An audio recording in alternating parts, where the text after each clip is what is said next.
Ang ating lutong bahay ay chicken adobo with egg. O, di ba? Kasi naman, kuminsan, paulit-ulit yung ating mga niluluto. Kasi, syempre, everyday nagluluto tayo. So, ayan naman. Gusto niyo makita kung paano ko niluluto yung aking chicken adobo? Tara! Ako na chicken adobo. So, ayan.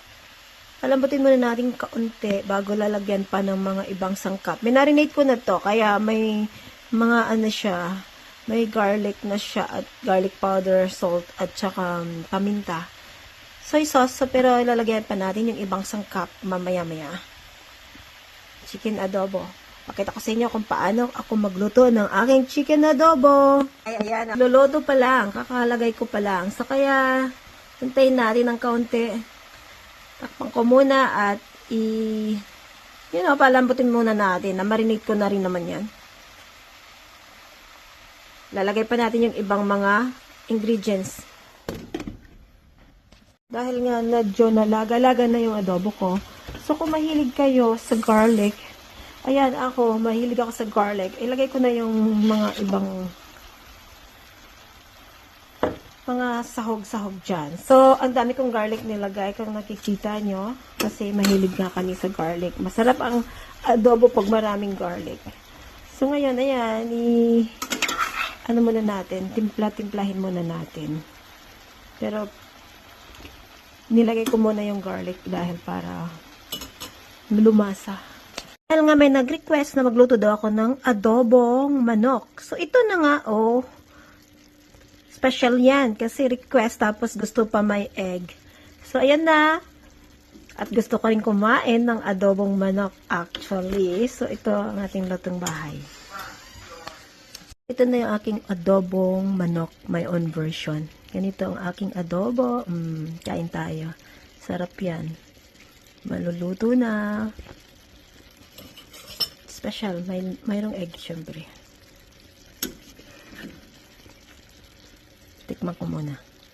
Wow.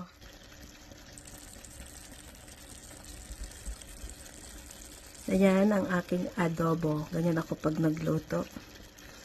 Ayan ang ating lutong bahay. Nilagyan ko ng egg kasi masarap talaga pag may egg. May manok na, may itlog pa. O, diba?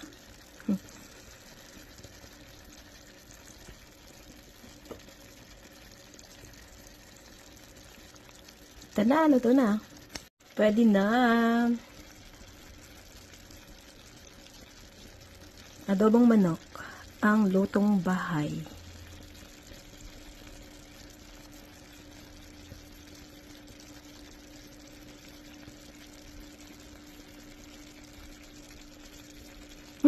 Sarap ang amoy. Adobo kasing ulam. Mapadami ng rice. Mabuti na lang brown rice naman. Itong aking rice dito.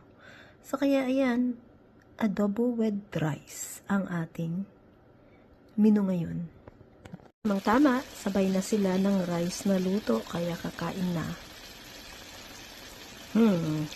Talaga namang sa amoy pa lang busog na ako. Tara, kain tayo. Luto na pala ang lutong bahay natin na chicken adobo.